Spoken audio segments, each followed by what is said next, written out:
Manchester United versus Arsenal. Yeah, ahead of the big game on Sunday, let's hear from both managers, Mikel Arteta, but first, Erik Ten Hag. Tough opponent. They started really well, as we all know, in the season. You can see there's a team who are longer together, who with the coach, he's bringing his coaching, his philosophy in the team. So for us, it's a good test, and I'm really looking forward.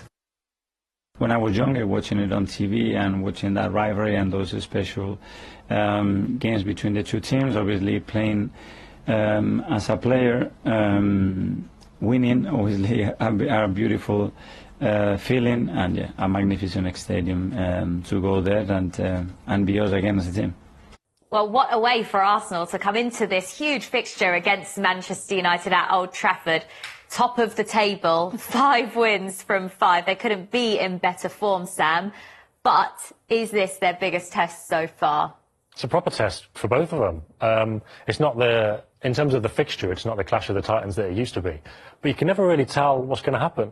And the interesting thing about it in terms of like maybe the fallout from the game rather than the game itself is United and Arsenal are never far away from a crisis. So all of a sudden, if United beat Arsenal, they'd be like, oh yeah, well, they won the first 5 games, but this was the first test and they failed it. If United lose, then it's, oh, well, nothing's really changed. You know, it was a false dawn. You know, you can't, these teams, there's always such a big reaction. Probably, well, it's definitely over the top. But it is going to be fascinating because it is a big challenge. This is United's toughest game since the Liverpool game. It's Arsenal's toughest game, full stop. We'll see how much United have actually improved in the last couple of weeks, how much Ten Hag's coaching is actually having an effect, and we'll see how serious Arsenal are. So I'm really looking forward to it. Football fans, eh, Karen? I know, yeah, all the stories you've got lined up. Yeah, it is really, you made really good points there. Yeah. Well, look, which way can you see this game going then, Karen? Because Arsenal have had such a strong start, and Manchester United have turned things around under Erik Ten Hag, but they have been narrow wins. So how much can you read into that? I mean, yeah, we watched Manchester United last night, and it was pretty much back to basics, do the simple things really, really well, and it's not really convincing, but it's about results for them, and then they'll build on as the season progresses. For Arsenal, I think for the first, well, this is from last night, you know, the mistake probably opened up from Leicester, and then they just punished them, and it's good to see the youngsters up front really coming into their own now, and the confidence, and it was a good finish from Sancho. But just on the back of Arsenal, I think for them it's the consistency of the players. The first 3 games, he didn't change the team. They've had a couple of injuries now. So I'm quite intrigued, especially in the midfield area. Is Partey fit? Is Ødegaard fit? Is Ramsdale fit in goal? That's the big test for them, that if a few of their key players or the spine of the team are not in, how does that impact the team? There's been a few question marks over a fair few of those Arsenal players coming into the game, hasn't there, Karen? But in terms of the mood at Arsenal, it's so positive. Where has that come from? Has that come from Arteta? Probably the documentary as well. And Ramsdale. I think Ramsdale's got a massive part to play in that. When they went 1-0 down, I mean, they've gone behind in a couple of home games now, but they've come back and in a real short succession as well. But I think I've never been at the Emirates for a long time where the crowd, despite going behind, get right behind them. So there's been definitely a shift in everything that they do, not just on the men's, on the women's part as well. It's been really, really good, Arteta, but I think the documentary of showing who they are and what they're about and their culture has really helped. Yeah.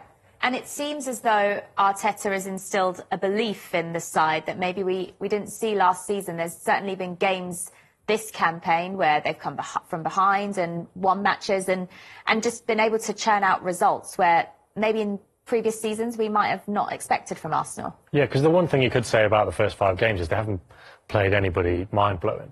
And that's why the United game is an interesting test. But at the same time, Arsenal have played these kind of fixtures in recent years, and they wouldn't have won all 5. Like, no way. So there is something new going on there. It just feels like a bit of a perfect storm at the moment, because I think the Jesus signing was quite exciting.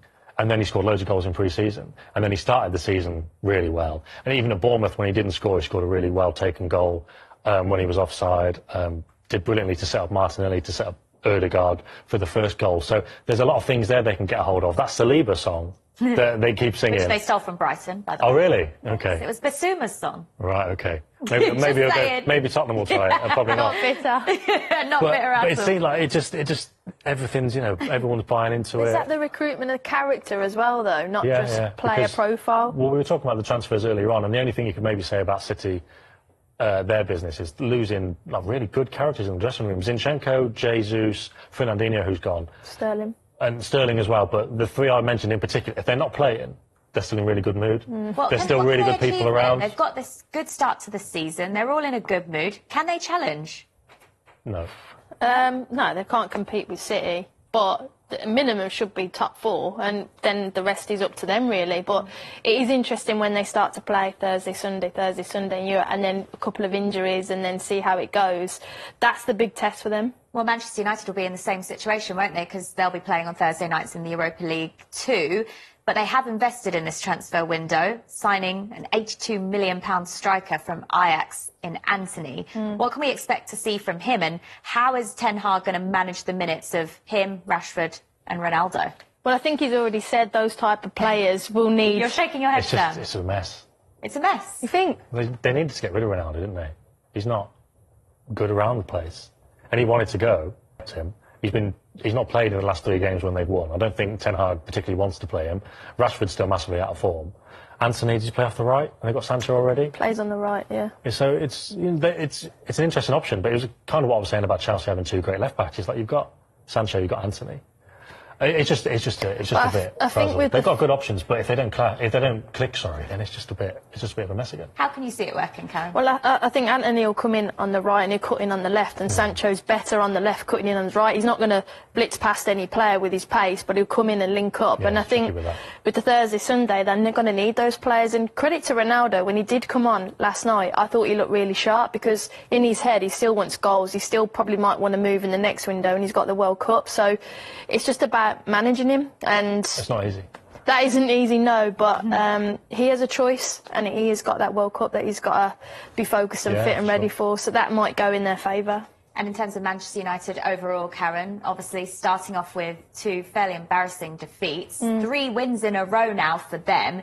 Do you feel like that's helped just settle Erik Ten Hag into the club and maybe get some of the fans on side that were unsure? Well, it couldn't have got any worse. No. The first 2 was the worst I think I've ever seen them. But, yeah, I think, like I said, they're literally going back to basics. They're not playing great. They're not... I mean, De Gea's now actually going long. They're not playing out from the back. They're not doing things that they're not, particularly strong at. They're just playing and going direct and playing first balls, second balls, and getting the confidence in the final third. Like I said, as the season progresses, they'll get better, but I'm also really impressed with Casemiro. I think he'll start against Arsenal, and I think he'll make a massive impact.